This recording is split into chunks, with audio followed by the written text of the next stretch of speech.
مګر صاحب په دې اولنی فیز کې خو تقریبا شپږ لکو پورې خلک واپس تللی دي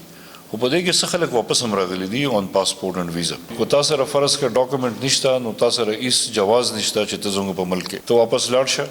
ته خپل کار څومره کاغذونه دي هغه ته برابر کړه او ته بیا راځه د خپل ملک ته چې کلم پته راځي مونږ ستاسو رونه یو مونږ در دروازې خو نه بندو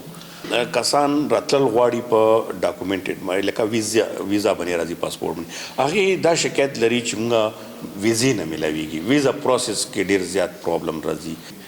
نو ما پرسنلی نه دي کتلې خو اکثر چې تعداد د هر ملک خپل یو کیپاسټي ده یو کوټه ده یس په دې کې یو بل خبره دام ده چې الته په افغانستان کې فیک پاکستانی ویزې هم ملاوي دي او بالکل دا نیول شي نو هغه ځکه هم په دې وجه باندې موږ د سیستم بیا آنلاین هم کو د دې ویریفیکیشن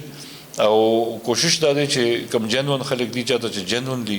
د پاکستان وزټ ضرورت نو هغه درشي او دی وخت کې پیور کارت او سی سی کارت طرف ته ځم مطلب کو تاسو ذکر مو کو د دې مخ کې فیوچرز دي او دی وخت کې سمره دمره رجسټر دی پیور کارت او سی سی کارت باندې تقریبا 14 لک پیور کارت هولډرز دي او اته لک د سې دي چې سره چې ای سی سی کارت دی زموږ چې کوم پلان دی فیز 2 هغه د ای سی سی کارت هولډرز واپس دي او دا غي فیز 3 کې بیا به پیور کارت هولډرز موږ واپس کوو خو د دې واپسی دا څنګه چې ټول خلکو ته موږ یو اعلان وکړو وغي برا پاسې روان شي نو پاکستان چې دی هغه ډیر زیات یو ریسپانسیبل ملک دی پاکستان کو وصل وکاله افغانستان سره ولاړ دی او ډیر زیات قربانیاں ورکړي دي نو پاکستان دا نشي کولای چې هغه اوورنایټ د شپې خپل ټول ګډ ویل او د زموږ چې کوم دغه د دوستي د ورسره دا خراب شي په دې باندې دا د تقریبا 20-22 لک خلکو د یو ملک نه د بل ملک ته تلو مسله ده په دې کې ډېر خلک دي چې د غي ډېر زیات دلته کافي داسې روټس دي داسې لکه کاروبارونه دي ودونه کړی دي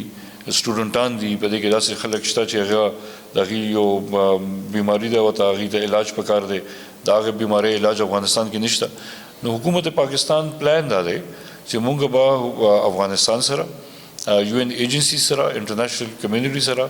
په یو ځای سداسه طریقې وباسو چې موږ د خپل کلو ته خپل کورونو ته واپس ولېګو چې کم خلک نشیدلې هغه بنلېګو چې کم خلکو ته تلل پکار دي نو هغه واپس لېګو نو تاسو دې مې لګ بیا لګ وضاحت وکړئ چې چیرې کې دیم شي دا چې لکه ایس کارت ولا څنګه تاسو خبره کوو یو پراپر ټایم وی بیا اته اطلاع کیږي یو طریقه کار باندې وځي دا به موږ داسې طریقې سره کوو چې د دې فیملی سیدین او اغي په ډېر با عزت طریقې سره او په خپل مرزه باندې اغي لاړ شي ولته او خود دې د پرزه منګر صاحب یو خبره کوم چې سو پورې انټرنیشنل کمیونټي په افغانستان کې انګیجمنٹ افغانستان سره نه شروع کړي چې سو پورې الته انویسټمنټس نه دي کړي نو د دې د ریپیټریشن د دې واپسی چې دا نو دا به چیلنج دا به ټولو د پاره خو زموږ اگین زدا ویم حکومت پاکستان چې دی نو هغه افغانستان ته خپل رور وي هغه سره ټول عمر ولاړ دی بیا به مر سره ولاړی مونږ به چرم داسې کار نه کوو چې هغه سره افغان عوام چې دی هغه دغه شي نقصان وته ملوي اگر تفصیلی ویډیو چې کوم د خبر نیوز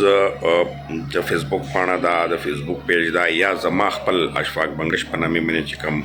پیج دا خبر نیوز یا پیج یا په کوم آی ډی دا په هغه باندې چې تاسو ورشئ نو مکمل ویډیو به چې کوم په اونیر شوی دا په خبر نیوز هغه تاسو بیا مکمل هم کاته شي چې تاسو ته مکمل تفصیل ترلاسه شي